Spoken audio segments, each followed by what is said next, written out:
Hello, everyone, and welcome to iCritic Live. This is the podcast where we talk about entertainment, pop culture, and life in between. I am Kevin T. Rodriguez, film critic of iCritic.net, and I am your host today. Thank you for spending a few minutes of your time here with me today. Now, we've talked about a lot of things on this podcast. We've talked about MoviePass, we've talked about movies, we've talked about books and comics, but one of the earliest forms of entertainment that has kind of been forgotten is the radio drama. Now, for those of you who do not know what a radio drama is or was, it was a show on the radio. They would actually have actors, they would have special effects. Sometimes a narrator would fill in some of the descriptives, but this was before television. And some of our favorite characters like Batman and Superman, they didn't start as TV shows, they actually started as radio dramas. Now, radio dramas started going away when TV came around. So, that's what happens. But it's kind of been making a little bit of a comeback thanks to the podcast revolution, although now we tend to call it audio dramas. And my friend and producer, Robert Meyer Burnett, the Duke of Discourse and the existential Mr. Rogers, I can't remember the whole thing he uses, but he's an existential Mr. Rogers. Robert Meyer Burnett is actually helping bring the audio drama, not the radio drama, because even though radios are around, I don't think kids know what the heck a radio is anymore, like back to the forefront with a new Kickstarter project. Robert, thank you for joining us. Well, it's good to be here again, and thank you for having me, and thank you very much for letting me promote what I think is one of the most professionally gratifying projects I've ever been involved with. Yes, I am very excited about this project. Now, unlike most people listening, I actually knew what a radio drama was when I was a kid, because there was at least one radio drama that I listened to as a kid. It was from Focus on the Family, called Adventures in Odyssey, with Hal Roach as Mr. Whitaker, the ice cream owner. And it was a real radio drama. It had actors. There was almost no narration. And you listen to it and, you could really see the images forming as you listen to it. And as a kid, I always thought that was cool. And then my uncle, who we're not on speaking terms anymore for various reasons, introduced me to Amos and Andy to show that this sort of thing was going on before then. I don't know how I would feel about Amos and Andy now, but I was 9 when I listened to it. But demonetized. Demonetized. If you don't know what Amos and Andy is, folks, look it up. It's definitely got a very complicated history of existence. But I always thought, when I would listen to like audiobooks, and audiobooks frustrate me unless they're a memoir, because it's like, you have like one person reading it and they're doing all the different voices, and always like, can't we have different people doing voices? I know why they don't do that, because it's expensive, but it's very expensive. Yep. But we're starting to see that kind of come back again. Like, I know that even though Stephen Fry's reading of the Harry Potter books are some of the best-selling audiobooks of all time, they're doing an audio drama of those books now, where they will have different actors playing the characters. And I know that Jim Caviezel sunk a lot of money years ago into an audio drama of the New Testament, with actors portraying different roles, and Caviezel, of course, played Jesus. And now you are doing True Noir. Let me bring this up so that you guys can see this, so that you know what to look for on Kickstarter. The Assassination of Anton Cermak. It's Cermak. Anton Cermak. Yep. Sorry. And it's from worries. Max Allan Collins, author of Road to Perdition.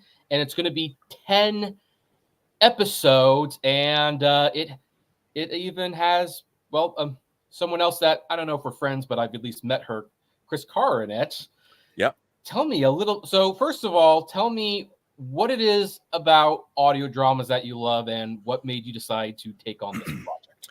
Well, when I was a little kid, I loved storytelling in any form. Like, one of my favorite things in elementary school was we had 2 recesses. We had a 15-minute morning recess, and then we had a 30-minute recess after lunch. And then after recess, the teachers would usually read to us. And it was my favorite part of the day. And I'll never forget, a lot of the time the teachers would read books that I hadn't read that I became obsessed with. And in the 4th grade, my 4th grade teacher was named Mrs. Walton at Island Park Elementary School in Mercer Island, Washington. And she whips out John Christopher's The White Mountains, which is it was kind of like my Harry Potter. It's the Tripods trilogy for anybody who's interested. And she was reading the books, and I became obsessed. I was already a huge reader, but I had to go. It took so long for her to get through a book, so I'd have to go read them. But at this same age, I was already into, like, starting at 5 years old, I was already into Twilight Zone and Star Trek, and that's when I first saw Planet of the Apes, and I was very much into classic science fiction movies like War of the Worlds.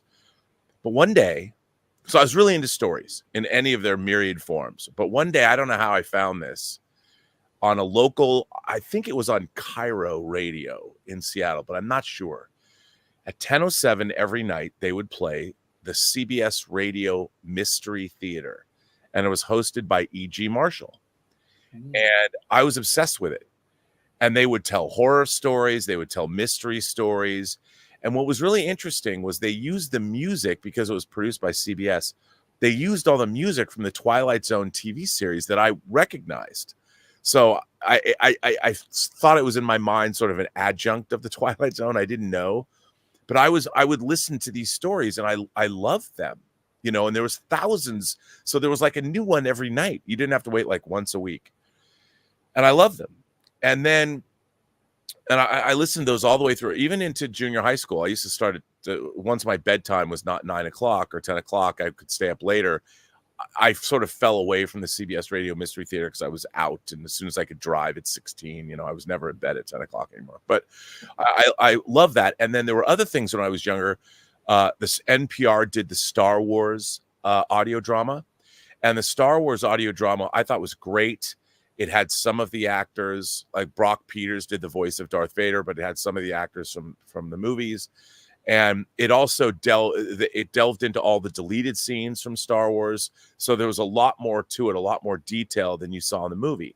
So I love that. And the thing I probably loved the most was the original Hitchhiker's Guide to the Galaxy radio drama.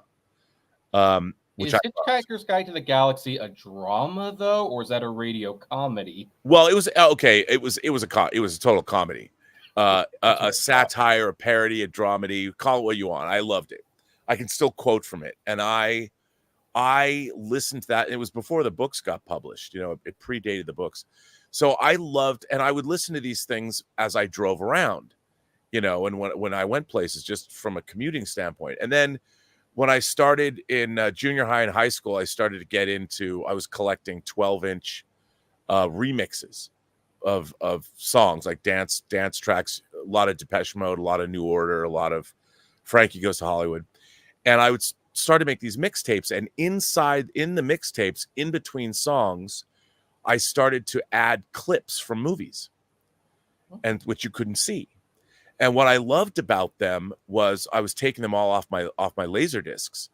And what I loved about them was I had a really good car stereo, and when you'd hear the clips from movies, I mean, it really filled up your car stereo system, and it was awesome to listen to.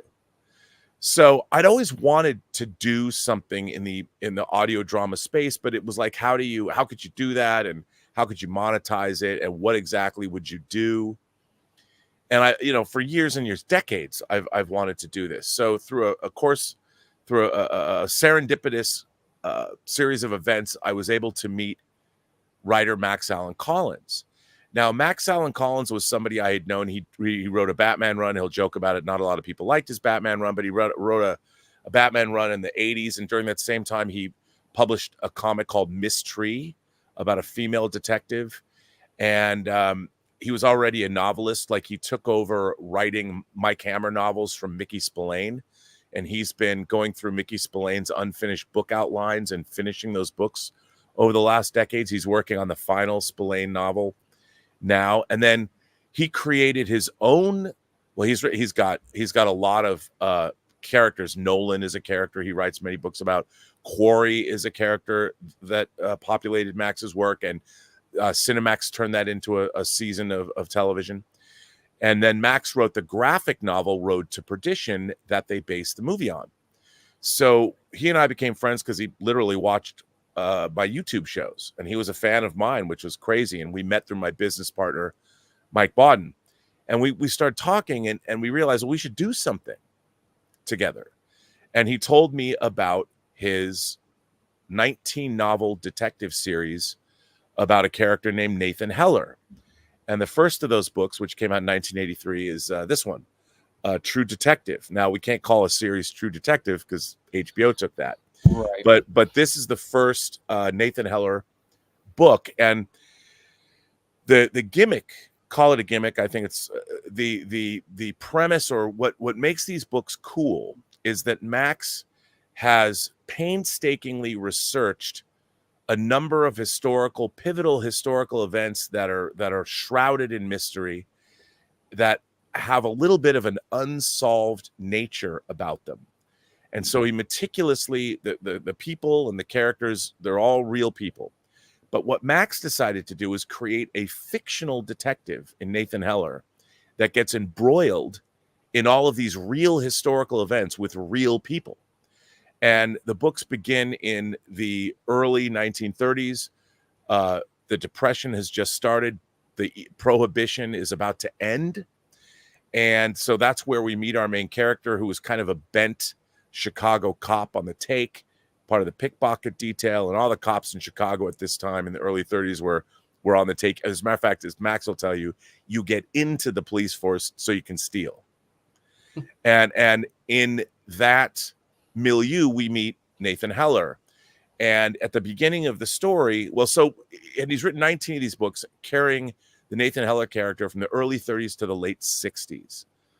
And Max and I were talking about this, and we were like, well, maybe we should do an audio drama, because I would love to do a TV series, and I'll get to that in a minute. But, you have to prove, everybody wants to know. The reason Hollywood's so obsessed with IPs is they're already proven. And Hollywood is so risk averse these days because things are so expensive that nobody wants to take a chance. So for us, I said to Max, I go, you have 19 of these books. And if we do these audio dramas, maybe we could use the audio dramas as a jumping off point for a streaming series. So if we do like 4 of these audio dramas, Max had told me there's 3 of these books that are set in the 1960s. So I'm like, yeah, well, we'll do some audio dramas, see how it goes. And maybe we can work up to doing a streaming series with Nathan Heller, and we adapt 3 of your books in the 1960s, which would be that's the overarching plan. But first, as many creative people will do, you have grandiose plans, but you have to make sure the thing that you're working on is great. Yoda would tell you, don't look away. Your mind must be on what you're doing. And so the idea was to adapt the first Nathan Heller book. And at first I'm like, oh yeah, I'll ask my friends. And we did this really cool proof of concept with Todd Stashwick, who I'd met interviewing him about Picard season 3. And he had been on 12 Monkeys. So he'd met Terry Metalis before. And so I'm like, hey dude, you want to come do this audio drama? And I asked Chris Carr and my friend David Starzyk and Chris Carr's husband, Logan. And we did a proof of concept because my idea was, harking back to making those mixtapes in the car and what I used to love to listen to, is I wanted to make an audio drama that sounded like, and it was written and sounded like a movie. So audio dramas always sound like audio dramas. Books on tape sound like books on tape. But I wanted to bring a more, I guess, grandiose vision to the whole thing, because I kept harking back to the film clips I'd put between those remix albums or remix vinyl that I would buy. And I loved listening to those things in my car. And I'm like, why can't you do that with an audio drama? Why can't you make an audio drama sound like cinema? Just you can't see it. Like, why can't you do that? So why can't you take a cinematic approach? And with the proof of concept, I kind of got like 65 or 75% of the way there. Max gave me a short script, and we did the proof of concept that's about 11 minutes long. And it showed that the idea is viable. I was like, this really works. So after the proof of concept, I said to Max, okay, I basically goaded him into it to adapt. I mean, it's one thing to talk to a writer about, let's adapt one of your books. It's a whole other thing to say, so now, would you adapt your award-winning novel into a 300-plus page script? That's like asking. It's like the old adage when somebody sees Picasso sitting at a table and asks him, hey, can you make me a quick little drawing? And Picasso doodles on a napkin and hands it to the waiter and says, that'll be $1 million. And the waiter's like, well, wait a minute, it just took you a second to draw. And he goes, yes, but it took me a lifetime to learn how to doodle like I just did for you. And I felt like I was asking the same thing of Max, but we became really good friends. We talk all the time. I would consider him one of my best friends now. And he started writing the script in chapters. And when I got the first chapter, it was so good. Like I was a development executive, so I read thousands of screenplays in Hollywood. And this script was one of the best scripts I'd ever read. And the tone of it was very much like Chinatown. Roman Polanski's Chinatown that I just picked up on 4K. It's one of my don't get me too excited. I love Chinatown. Oh, it's very much Chinatown. Yeah, and it's set. What's really interesting is it's set. You could almost say that this story is a sequel to both The Untouchables and Road to Perdition. It takes place after those two stories, but it's in the same world. Like Stanley Tucci played Frank Nitti in Road to Perdition, and Billy Drago played Frank Nitti in The Untouchables. Now, Frank Nitti dies in The Untouchables. That was historically inaccurate. But Elliot Ness, who Kevin Costner played The Untouchables, is a main character in this story.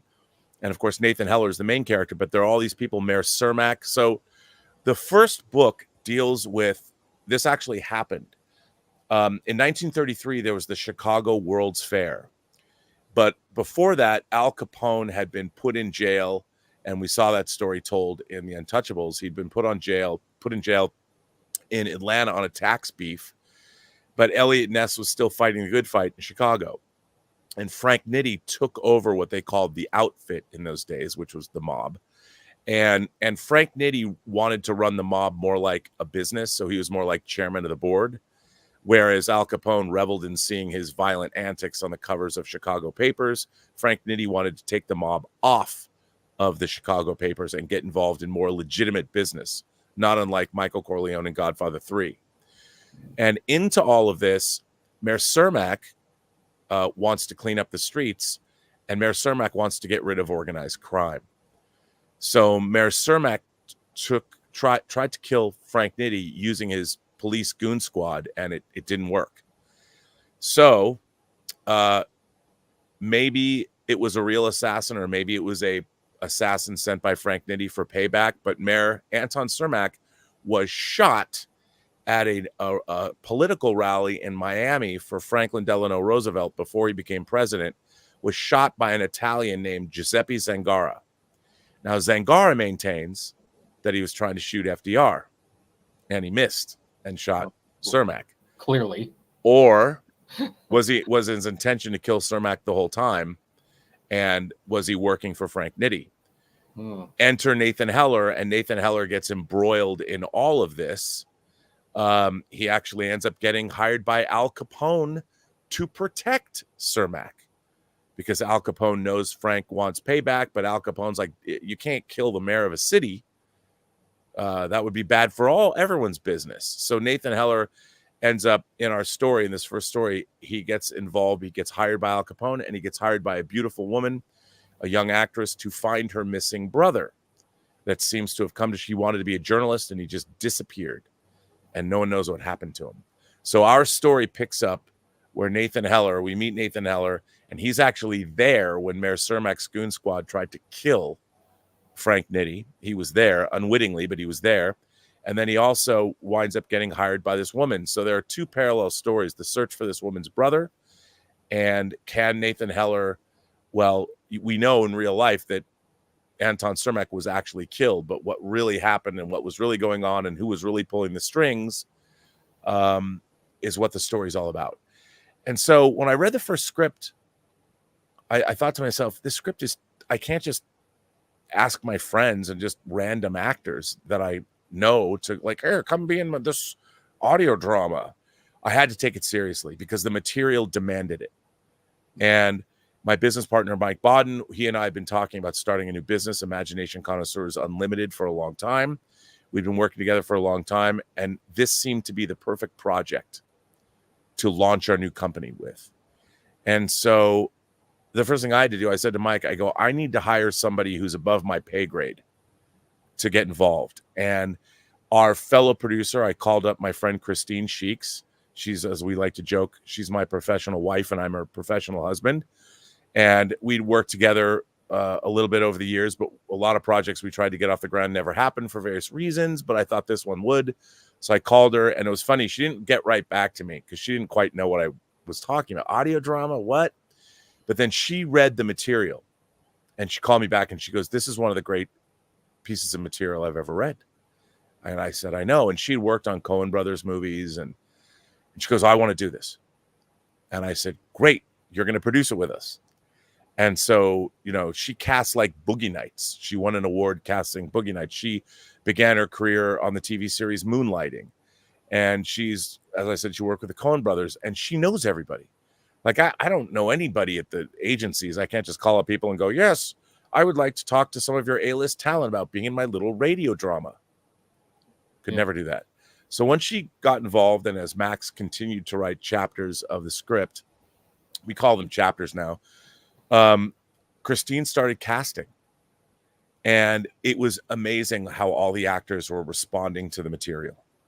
So the first person I wanted to go after was Anthony LaPaglia, because he had been in Road to Perdition as Al Capone, but he was cut out of the movie. But you can watch he was on the DVD, and you can watch his scene on YouTube. And I thought he was a great Al Capone.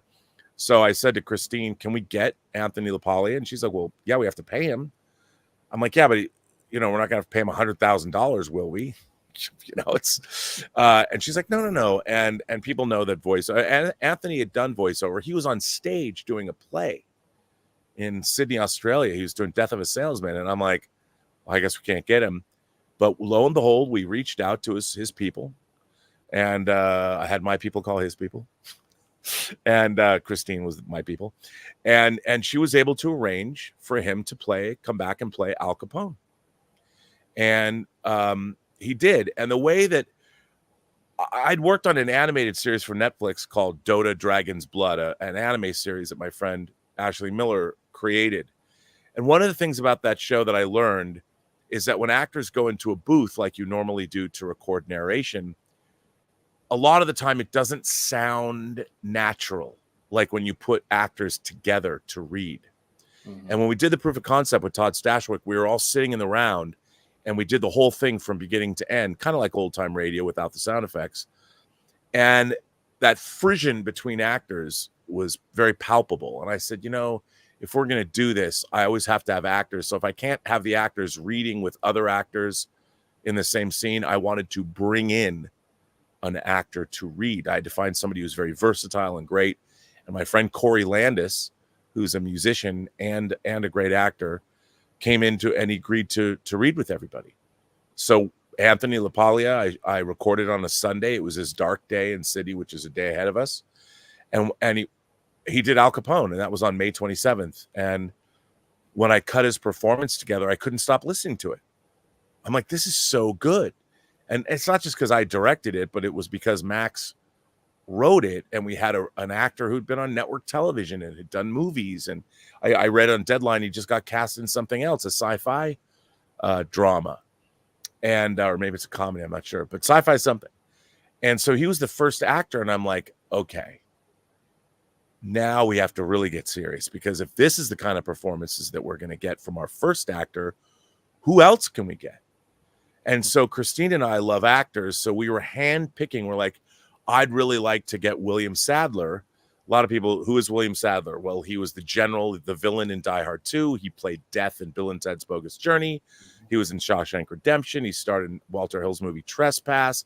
He's been in a lot of different things. You totally recognize him. He was Sloan on Deep Space Nine, the only person you ever saw really from Section 31 until later, which is how they should have kept it. And I produced a movie that he starred in back in 2008. So we got him. And then to play General Dawes, another historical figure, the vice president of the United States under Calvin Coolidge. And he was a general, and he owns banks in Chicago at the time. And then we went after, a bunch of other people. Like there were these two cops that worked for Cermak. And we got Savario Guerrera, and we got Louis Lombardi, Louis Lombardi was in The Sopranos and was in 24, and the two of them together were amazing. And then we went and got Vincent Pastore, Big Pussy Bumpensero, to play Campagna, who was Frank Nitty's enforcer. And we just started Katie Sackhoff, Battlestar Galactica. What do you hear, Starbuck? Nothing but the rain. Like, would she be in it? She's doing The Mandalorian, but Christine was a big fan of a show called Longmire that I am too, and she was great in that. So we went after her, and she's like, I love the script. And so she signed on. And I recently read you got a really big catch with David Statham. Yeah, Strathairn. Yeah, David Strathairn came on board, and I couldn't believe it. And he's playing Frank Nitti. And I recorded him yesterday. Oh, that's great. You know, I mean, he's worked with Spielberg. He's worked with just about everybody in the world. He was on The Expanse recently. And he's got a really unique voice. Now, I'm sure the first time I saw him was in Simon Birch, which is a truly overlooked movie. Like, that makes me feel good every time I watch it. But I really took notice of him in Good Night and Good Luck because front and center. Well, not only was that a great movie, but you know, people in TV back in those days, they just had a certain way of talking, and I don't know if it was they trained themselves to do that or it was like the audio elements, but he sounded like someone from a 40s TV broadcast. Like, I would, if someone said we went back in time and actually grabbed some guy from the 1940s and brought him back to the present day just so that it would sound authentic, I would believe it because it sounded that good. So when I read that you had gotten for this audio drama, it's like, oh, this is perfect because he's going to give it like a radio flair. Yeah, I mean, and the way I've approached this, though, is I really wanted it to be, and Christine's cast it as if it were a P.T. Anderson or a Coen Brothers movie. Mm-hmm. We wanted that kind of an eclectic cast. And I always scream on my own channel about verisimilitude, the quality of being real. Mm-hmm. And so the cast, and I have to tell you, everybody we've had, like Katie Sackhoff, for instance, I'd always loved her as an actress, and I love her face. And I was like, I wonder how she was so good by the end, because she plays Nathan Heller's fiance in the storyline. I mean, she was breaking our hearts. To listen to her performance, you fall in love with her, and then she breaks your heart. And it's all audio. And because I'm sitting there directing these actors, and you know, they say 95% of directing is casting, and I believe that's true. So I got to hand it to Christine for that. I mean, but we consult Christine and I, and she'll tell you we have the same kind of, we love actors and we have the same kind of taste. And you know, and I'm editing this, so I'm editing the voices together, and it's just, I mean, we have great like actors like PJ Byrne, who plays Barney Ross, another real character. He was a Jewish prize fighter in Chicago that won the world championship heavyweight. Well, he won in 3 different weight classes. And PJ Byrne was an actor that Christine had brought up, and I'm like, oh, we got to get him. He was in The Boys. He was in Wolf of Wall Street. He worked for Leonardo DiCaprio. He was most recently, you see him as a director in that new Martin Scorsese 90-second commercial that Timothée Chalamet's in for Blue, that cologne. PJ Byrne is in that too. And I told him, I go, how cool is that, dude?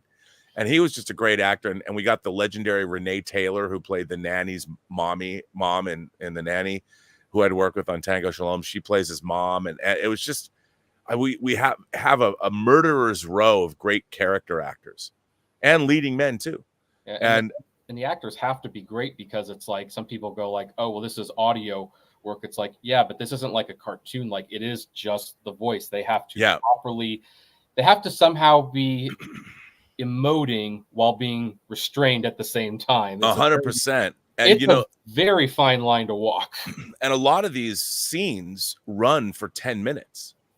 You know, so you have people, these aren't like, that's sort of the difference, is that unlike movie scenes that are rapid fire and you don't have coverage to cut between, these are long dialogue sequences between characters, and they're really meaty and they're really fun to listen to. Like, the first time I didn't have anybody opposite Anthony LaPaglia, but when I cut together the whole Al Capone scene, I couldn't stop listening to it just because it was so entertaining.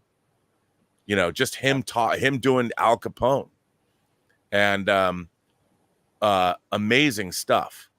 And every actor's like that. Like, you know, we recorded David Strathairn yesterday, and so we've been recording since May 27th, but we're almost finished recording. How many episodes are you recording? Did you say 4? No, we're doing. Well, there's 10 chapters. There's 10 total. Chapters. Okay, so you're going to do 10. So we've been recording. So when we record, David Strathairn's character Frank Nitti is in 4 episodes: episode 1, 2, 7, and 9. So we record all of their dialogue.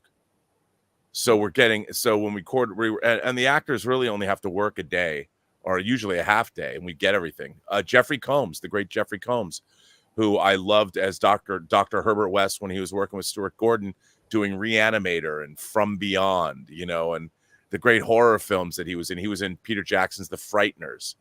But then a lot of people recognize him as Shran from Star Trek Enterprise, or Weyoun. The number of Weyouns he played on Deep Space Nine. He played his clones, so people know him. He was the first person I wanted to go to play Mayor Anton Cermak. And I've put up some videos on social media of him recording. I mean, he just knocked it out of the park. And it was just amazing to go after these actors and get them all. Just fantastic. C. Thomas Howell has a small part, you know, Pony Boy himself, Stay Gold. And it's not a big part, but he came in and completely made it his own. I just like listening to him. It was so good. Like, all the actors were so good because they liked the material. Yeah. Well, and you want to find actors who are passionate about what they do. You know, a couple months ago, and I don't really know what encouraged me to rewatch this.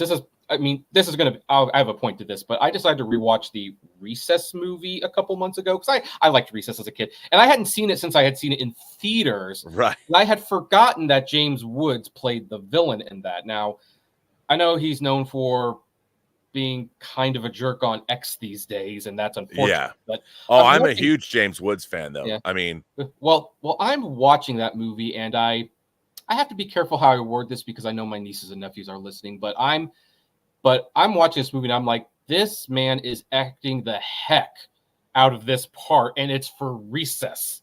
School's out.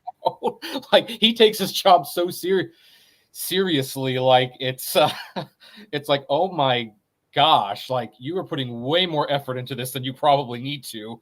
But that's what you want to see from a good actor, that they're taking even like these paycheck jobs, which I'm not saying this is what yours is, but like, they're even taking the paycheck jobs like seriously because they love acting that much.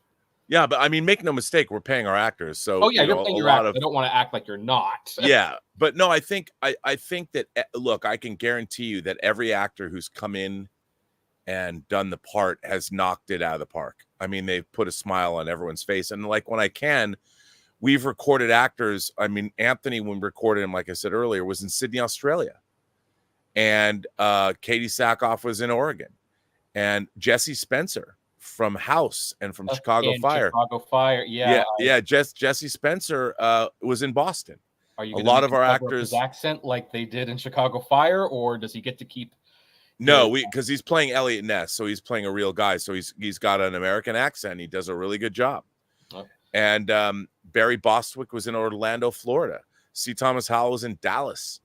We've had a lot of actors so here in LA, but you know, we've been recording in different cities, and now you can do that. So I'm directing people through Zoom, and they're in a recording studio in their respective cities recording. I have actors acting, you know, via Zoom or big screens and being recorded on either side. And it's just been it for me. I've never had such creative freedom and control over a project, so I can make it exactly the way I want. But I've also been able to hand pick all my collaborators, like bringing Christine in as a producer. But there's other people I brought in, like Alexander Bornstein, our composer. We have all original music. Even the CBS Radio Mystery Theater had to borrow the Twilight Zone score. But we have, just like a great movie, we have a really lush soundtrack, a jazzy soundtrack that's evocative of Chinatown, of LA Confidential, a lot of very much Jerry Goldsmith. but it sounds Real contemporary and instruments? period at the same time. Did you get real instruments, or is it done on like? Yeah, no. As a matter of fact, it's kind of a combination. What's really interesting is our composer has brought in horn players and brought in drummers to come in and play on the tracks, and you can tell because it's hard to fake. You can't do synth. It's hard to fake. It's hard to do synthetic strings and synthetic horns. So he brought in real players, and you can hear. I put up a piece of music 2 days ago from his latest drop of score that he sent us, and it's you just listen to it and go, this is amazing. Yeah. So And you can and get we don't it. want to poo-poo on synthetic sound, because the great late Vangelis did wonderful things with synthetic sound. But Yeah, Vangelis is one of my favorite composers. I mean, Yeah. Blade Runner, Chariots of Fire, Oh, The oh, yeah, Bounty. he was wonderful. But there is something Antarctica. about live instruments that does give most things a little extra oomph. Yeah, and to be fair, some of his music has been recorded live with a full orchestra. Right, and So- you can tell the difference. So, but at the same time, I wouldn't want him to change the way he did it, because No. But I mean, I think when you're doing something that's noir, mystery, you have to have the smoky sax sound. You have to have a trumpet, like you're listening to a jazz trio at 4 a.m. in a smoke-filled room, nursing your 7th whiskey, right, lamenting over lost love or whatever you're doing there. At the right, time. because noir evokes certain images in your mind. When someone says noir, like it's like, okay, they're usually picturing smoke, jazz, black and white, usually someone smoking and wearing a hat. There's a reason most noir has very specific looks and stuff. So like, to even take away the images, you have to make the sound especially, Oh yeah. because it needs to evoke those images. But our movie's full of, it's got mystery, but it also has romance. I mean, Chris Carr is playing a character that our lead Nathan Heller falls in love with, and they have a great romance in the story. And I don't think it would be a spoiler to say it might not end well, as many noir romances don't. But it is just a wonderful. I mean, and it's funny, Chris. I've always loved her vocal stylings and her ability, but I didn't know could she handle the dramatic parts. Is she? I mean, I'm putting her. It never occurred to me when I first asked her, but I'm throwing her to the wolves to be surrounded by these great cast members, and she came in and knocked that shit out of the park. She was so good. I'm glad to hear that. So good, yeah. Yeah.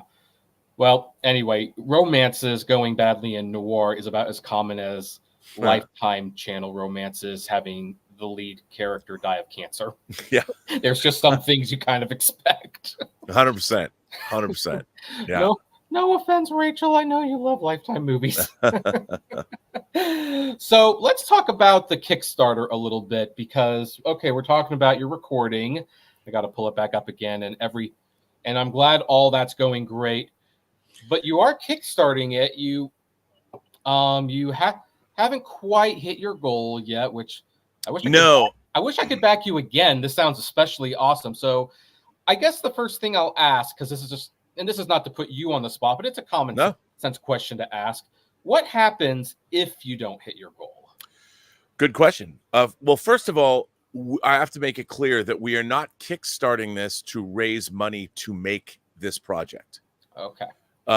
We already have the money. We have equity financing, and this was basically, as my business partner will put it, we are pre-marketing this.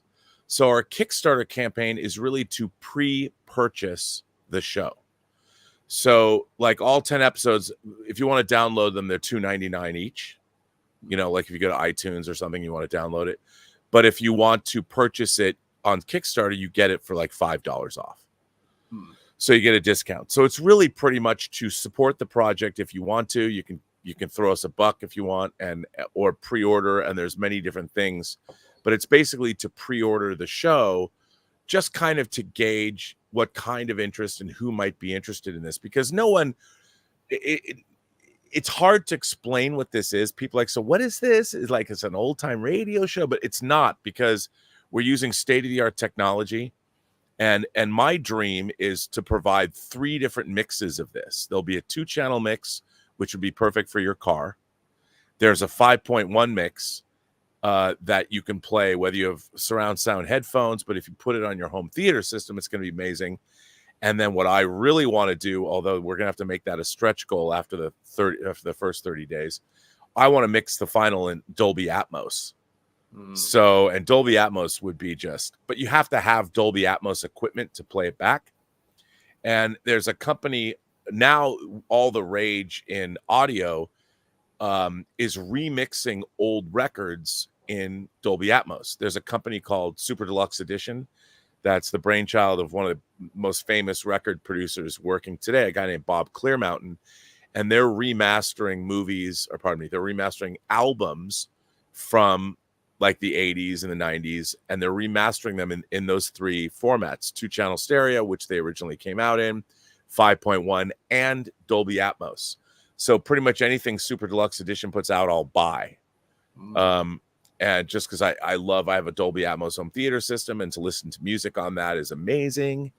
And so that's how I'm obsessed with. We will be releasing a Blu-ray of our audio drama that will have multiple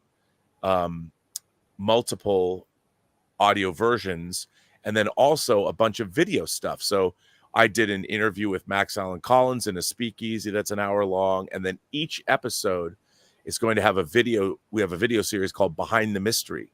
So Max Allan Collins will take you through the historical realities of each episode of True Noir and give you some historical background on the actual events as they occurred. So It's pretty neat. And that's where you can support us on the Kickstarter. Okay, well, I don't know if I'm actually saving money because I'm not logged in, unfortunately, but I backed you about here. This is what I pledged. Oh, well, thank you. You're going to get a lot of stuff. You're going to get because we're also publishing the script, is a little over 300 pages. I think when we reformat it, it'll be about 300 pages. But we're publishing a script book of Max's script with all my notes in it. So that's something you can get if you want to back, if you're interested in. If you just want to read a great script, Max's script is really, really good. Yeah, I admit I don't read a lot of scripts. I think the only script that I remember reading beginning to end was the Harry Potter and the Cursed Child, because I didn't know heck I would get to New York to watch that play. So I kind of had to read.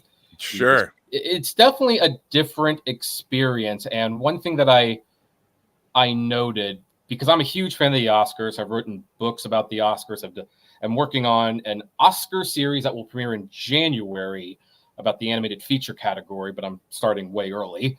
And reading that script, it's like I really truly understood for the first time why dialogue-heavy movies get screenplay nominations. Yes, because it can be when you're reading this thing, it's like, okay, when they're talking, it's interesting, and then they're saying like they walk over here, it's like, oh, there's this big. It's like, oh wow.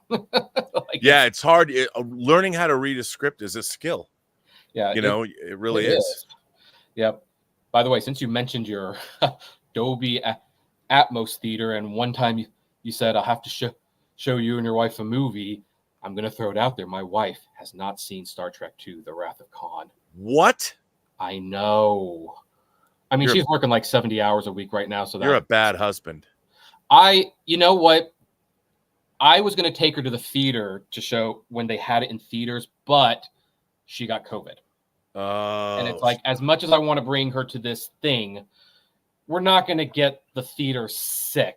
Yeah. And I assumed there would be another opportunity to see it in a truly great thing. I'm not going to show her the first Star Trek movie, though, because she didn't even like 2001: A Space Odyssey, and I brought her to see that in an 70 millimeter IMAX. And you're still married? No, I'm kidding. They say for better or worse, and well, this is the worst. Well, actually, I mean, we'll have to get on topic, but I actually went on Facebook and asked this question once because I showed her the Godfather trilogy, and she said the third one was her favorite. So I went on Facebook and I said, "Is this grounds for divorce?" Well, though, the thing about I can understand that, because the third one, as much as people make fun of Sofia Coppola, it does have the story of a girl, you know, and who's devoted to her father, and I could see that be more appealing to a female audience. I mean, I could Right. definitely see that, and And a lot. And the there's movie's also good. more K is in there. You know, they're more integral to the story. I mean, Yeah. look, I do I think Godfather 3 is as good as Godfather 1 and 2? No.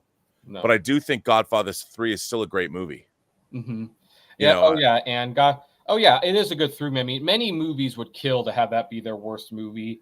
And yeah, it was uh, nominated for Best Picture in 90 at the she 91 was. Academy Awards. And apparently she's on break at her work, and she's been listening to us. And Uh-oh. yeah. I was just kidding about getting divorced. Well, I mean, I was the one who made the joke about Godfather. But you know, if you do show her the 4K, I'll make a plea to her if she's listening right now. If you get the new director's cut of Star Trek: The Motion Picture, I think it's a far more palatable watch for people, and I think she might enjoy it. Okay, well, but one of the great things about my wife is that there's a lot of classics she hasn't seen. So like, I got to show her 2 classic movies yesterday she'd never seen: The Truman Show and The Sixth Sense. Man, you're calling The Truman Show and The Sixth Sense classic movies. That makes me feel so old. Well, it One makes me foot in the feel old. grave. I was a teenager when I saw The Sixth Sense. Like, I know, but like, to me, a classic movie is like Double Indemnity from the 40s. well, that's a classic movie too, and I showed her that, and Oh, she loved that. yeah, it's the Star Wars of film noir. Mm-hmm. Yep. We're getting off topic here. We're really here to. I actually was about to open the show with a joke like, the biggest challenge of this podcast will be to not get off topic and talking about movies and other things. But I was like, now there's probably enough to talk about that won't happen. So guess I'll drag you off. I'll drag you off topic. Yep. So okay. So this Kickstarter thing, you already have the money, and you know that makes sense, because when I did a couple Kickstarter things for books, the books were already written, and the only thing that Kickstarter was there for is like, if people wanted to buy the physical copies, it's like, well, this is how many I need to. Yeah, that's exactly. I mean, this is more for marketing. I mean, look, this doesn't mean that it's not vital that we make our Kickstarter goal, because we have to make our Kickstarter goal. Yeah. But because we're trying to show people, like, everyone's like, Rob, what is this fully immersive audio drama that you're doing, and you're mixing it like a movie? I mean, we really are bringing a cinematic. Like I've told people, it's like a movie. You just can't see it. Right. And then it's going to sound like a movie. I've joked, but only halfway, because I really want to do this. I really want to premiere this. Like, we came back from Comic-Con, which was so much fun. Our actors go to Comic-Con, and we're going to be at the New York Comic-Con. But what I want to do is, my dream is to remake this. I mean, remake it. What am I saying? Is to premiere this in a movie theater. I want to have a big red carpet premiere of like the first 2 episodes. And then when you get into the movie theater, instead of turning on a projector, we turn off all the lights and we make it as dark as we possibly can. We can't turn off the exit lights because that's against the law, but as dark as we can, and just let everybody bathe in the soundscape of this thing and hear the voices in those big, big speakers. You know, the voices all come out of the center mono channel. You'll hear Alex Bornstein's score. You'll hear the immersive sound effects, you know, and it'll sound like there's a movie that you're supposed to be watching, but there isn't. The movie's playing on the screen of your mind. So if I contribute an extra $50 to this, does that get me to that? I'm kidding. Save that for like the cast members, truly. But that sounds awesome. Yeah, I mean, wouldn't that be dope? I don't know. Because we have to rent the theater out and stuff, but I just think it'd be great, and have a red carpet premiere and do it right. We're gonna be in New York, so what better? There's an AMC in Times Square. Like, maybe rent out the AMC in Times Square. It's a 30 screen multiplex, but I want to, you know, or maybe we could go to some place like, not Radio City Music Hall, but some venue that has a really great sound system. Maybe a concert, like a place where they do classical. I mean, that would be incredibly expensive, so we could never do that. But you know what I mean? Like, some place where we could go, and it would just be a fun thing to do. Yeah, it would be really fun to do it at either the Pantages Theater or the Surgstrom Center over in Oh, Hollywood and Costa Mesa. I'm sure yeah. that would be very expensive. Yeah, that's the problem with those big venues. It would be even to turn on the lights there, you're talking tens of thousands of dollars. Yeah, So yeah. let's go Well, to the Hollywood Bowl and crank up the volume. how California's just so expensive for these things. I remember when James Rolfe was talking about filming the Angry Video Game Nerd movie here. He came over to California because it had always been a dream to film in California, and he kind of regretted that decision because it was like, man, if you want to like use a tree in a shot, you have to get the squirrels who lives in that tree's agent on the phone. Yeah, it's true. It's so expensive, and it made. I mean, thankfully he had a very successful Indiegogo campaign, but it was like it cost way more than it needed to because of that decision. Yeah. So, and New No, York another great thing about the great thing about making an audio drama is you don't have to go on location. You don't have to bring any cameras. You don't need anybody else except the actors and the audio engineer. It's great. Oh no, and the actors can do their role in one day. There's a Yeah. lot of positives to doing that. It was kind of funny, like, Jesse Spencer was kind of new to the whole voiceover thing, and he's like really worried that he was going to have to memorize all this stuff. I'm like, no, dude, you can look at your script. You don't have to memorize anything. And he's like, really? And we're like, yeah, it's going to be fun. And by the time he was done doing it, he's like, when are you going to do it again? When can I record again? This was so much fun. And I'm like, well, Elliot Ness doesn't die. So you never know. You never know. There might be a season 2. Now, hypothetically speaking, what if this thing is such a success that, say, HBO or someone comes by and says, hey, we want to turn this into a TV series? Well, that would be the plan. Like, for instance, I can tell you I guess this would be an exclusive. The next book that we're going to do, if assuming we get to do one, is this book, The $1 Million Wound. And this brings back Frank Nitti, and as part of what they call the Nitti trilogy. And this deals with World War II. And we do have returning characters like PJ Byrne as Barney Ross and Nate Heller and a number of other characters. So that's a possibility. But the idea would be to do 4 or maybe 5 of these audio dramas first and keep bringing in these eclectic actors and then going to a streamer and saying, look, we've got the actors, we've got the talent, we've got the scripts. You can already see how great it is. And what we want to do is we want 3 seasons of Nate Heller that's set in the 1960s, beginning with the suicide or murder of Marilyn Monroe. And it deals with the tumultuous 60s as a backdrop for the stories that Nathan Heller gets involved in. And that's why I can't say who is playing Nathan Heller right now. We're keeping that under wraps because there's a lot of I's that have to be dotted and T's that have to be crossed. Well, but the person playing Nathan Heller, obviously, we would want to carry with us through the audio dramas and then into the TV series. Yeah, so that was the question I was going to ask, if the character actors would stay the same or if they would be recast. Well, no, they all play different people, but you know what? I mean, while they don't, a lot of the actors were much older than their historical counterparts. I mean, our cast is so good that I think anybody would want to retain everybody and go make a movie. Yeah. I think we could do that. Well, of course, you'd want to keep David Strathairn. So David Strathairn, yeah. No, yeah. Absolutely. And his character comes back in the second one.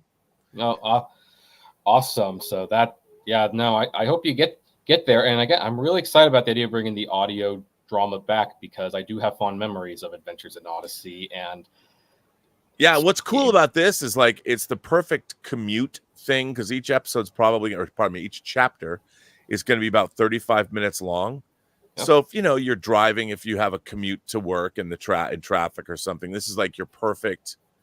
And it's if you're at the gym, you can go on the treadmill for 35 minutes and run to this because it's so compelling. And it sounds like the proof of concept. It sounds incredible in a car with a decent sound system. And most cars today come with pretty great sound systems. So this will be ideal to play in your car. Yep. So sorry, John Campia. I have a new commute thing to listen to every day. I usually listen to his podcast on the way home. Oh yeah, sure.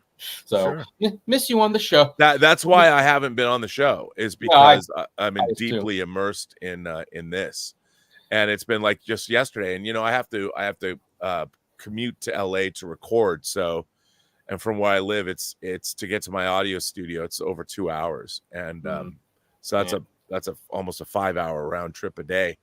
A lot of work. That's a lot of work.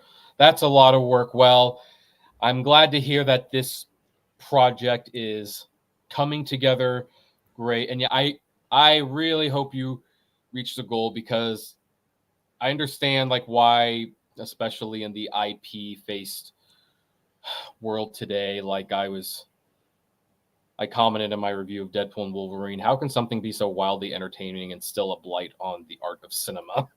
Yeah, I mean, well, it's funny. We are. I mean, I'm not going to lie. We're creating a new IP.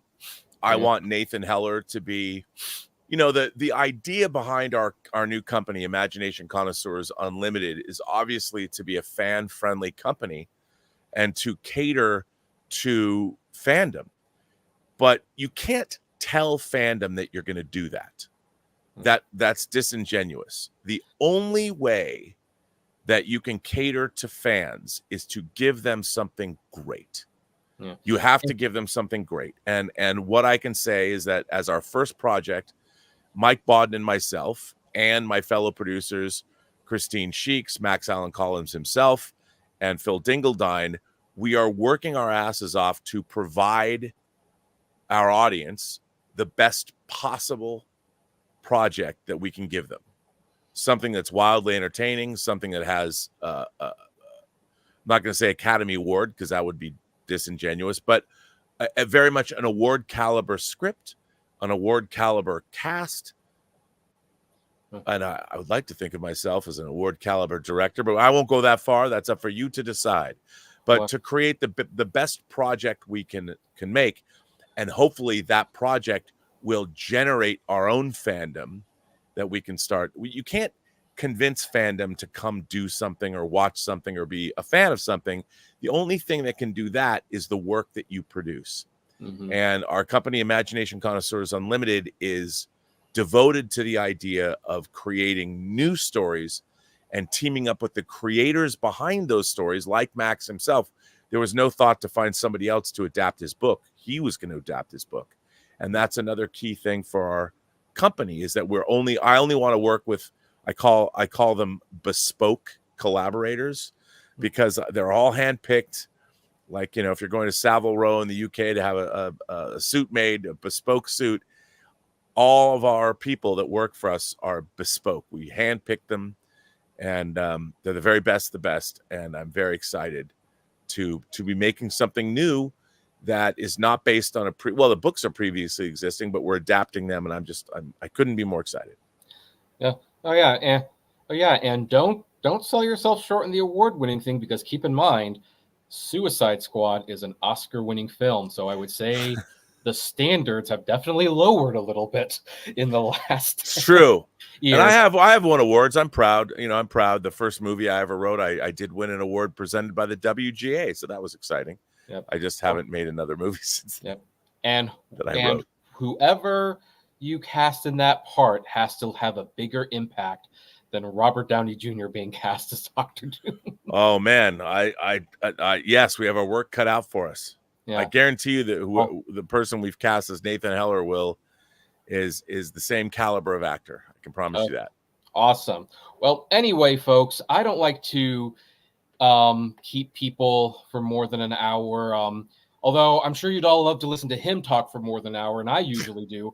Most people can't stand me for more than an hour. So this is where we are going to wrap up, although hopefully we will have him back again anytime.